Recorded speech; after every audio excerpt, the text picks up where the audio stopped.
On the morning of the 21st of November, 1916, a young woman sat down to breakfast on a hospital ship in the Aegean Sea. She had just come from morning mass. The sea was calm. The ship was enormous, white, and marked with red crosses so that no submarine would mistake it for a target. At about 8:15, there was a muffled explosion somewhere forward, low down, like a door slamming in a house 3 floors below. She put down her cup. She already knew what the sound meant. She had heard something very like it before. This was the 3rd time she had been aboard a ship that was struck. It was the 2nd time she would watch one sink under her. Her name was Violet Constance Jessop, and she is the reason the 3 greatest ships White Star ever built are connected by one person. It sounds invented. It is not. It is a consequence of how shipping companies worked. White Star built 3 sister ships in Belfast, one after another from the same drawings. The Olympic, the Titanic, the Britannic.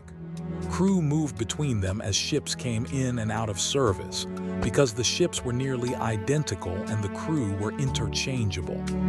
So a stewardess who was good at her job and who happened to be attached to that class of ship would very naturally serve on all 3. Almost nobody did all 3 at their worst moments. She did. Violet Jessop was born in Bahia Blanca in Argentina on the 2nd of October, 1887, the eldest of 9 children born to Irish immigrants. Only 6 of them lived. As a child, she caught tuberculosis. The doctors told her family she would not survive it. She survived it. That is not a flourish. It is the first entry in a pattern that runs through her entire life, and she was aware of it herself. She wrote later about a stubborn, almost animal unwillingness to stop. When she was 16, her father died from complications after surgery. Her mother took the children to England and went to see herself, working as a stewardess until her health failed too. So Violet left school and took her mother's trade. She was 21 years old. There is a detail from that first hiring that tells you what the work actually was. To be taken on, she deliberately made herself look older and plainer. Dowdy clothes. No attempt at style. A young and attractive stewardess was considered a problem by the men who did the hiring, so she removed the problem. She was good at it. Within a few years, she was working the North Atlantic Run, the prestige route, on the newest and largest ship in the world. On the 20th of September, 1911, that ship was the Olympic, leaving Southampton with Violet Jessop aboard. In a stretch of water called the Solent, the Olympic began a wide turn to starboard. Running alongside her was a Royal Navy cruiser, the Hawk. The Olympic was the biggest moving object anyone had ever built.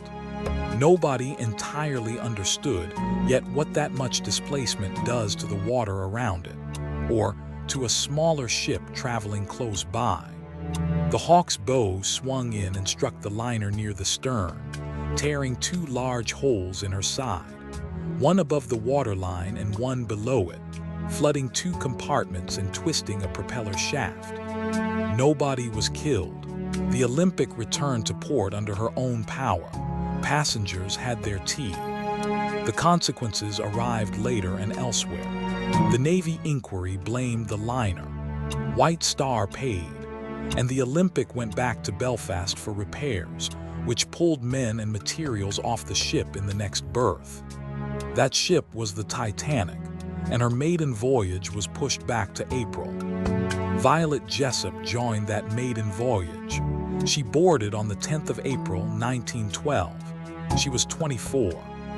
What happened 4 nights later is the most documented event in maritime history, so here is only her part of it. She was ordered up on deck and into Lifeboat 16, partly, as she understood it, so that the women in the boat who spoke no English could watch a member of crew behave calmly and copy her. As the boat was being lowered, an officer leaned over and put a baby into her arms. She held it all night in an open boat in the North Atlantic in April. In the morning, aboard the rescue ship Carpathia, a woman came across the deck, took the child out of her arms without a word, and walked away with it. There is no record of who either of them was. She never found out. She wrote about it decades later, and it still reads like an open question. 1,500 people died that night. Violet Jessop went back to work. When the war came, she volunteered as a nurse with the Voluntary Aid Detachment and was assigned to a hospital ship. The hospital ship was the Britannic, the third sister, finished and requisitioned before she ever carried a paying passenger. Which brings us back to breakfast, and the muffled explosion, and the thing she did next, which is the detail this whole story turns on. She went back to her cabin. After the Titanic, she had written that what she missed most, absurdly out of everything lost that night, was her toothbrush. It became a joke among the crew. So with the Britannic already listing, she went below for her prayer book and her toothbrush. The Britannic had struck a German mine off the Greek island of Kea. Her captain ordered full speed ahead, trying to run her aground in shallow water before she went down. That decision is defensible, and it was also fatal, because the ship was still driving forward when the lifeboats went into the water at the stern, and her propellers were still turning and rising as the bow went under. 2 boats were drawn into them. Violet Jessop was in one of them. She jumped. In her memoir, she described being pulled under and her head striking the keel of a boat above her hard before she came up. The Britannic sank in 55 minutes. Of 1,066 people aboard, 30 died, almost all of them in those 2 boats. She was pulled out with a badly gashed leg and a head wound, and she recovered for the better part of 3 years. The rest of the story is the part nobody expects. She went back. In 1920, she signed on again with the repaired Olympic, the first of the 3 sisters, and she kept working ships for another 30 years. She married once in 1923, and the marriage lasted about a year. She retired in 1950, at 63, to a cottage in Great Ashfield in Suffolk, where she kept chickens and a garden.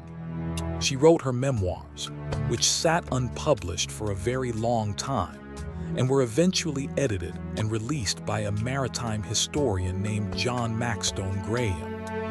And somewhere in those later years, according to her own account, a doctor examining her for headaches told her that at some point in her life she had fractured her skull. She had not known. She had simply carried on with it. She died on the 5th of May, 1971, of heart failure at 83 years old in bed on land. The story is usually told as luck, a woman so improbably fortunate that she walked away from 3 of them. That reading has it backwards. She was not lucky. She was repeatedly, statistically, in exactly the wrong place. What she was hard to finish. The child the doctors wrote off.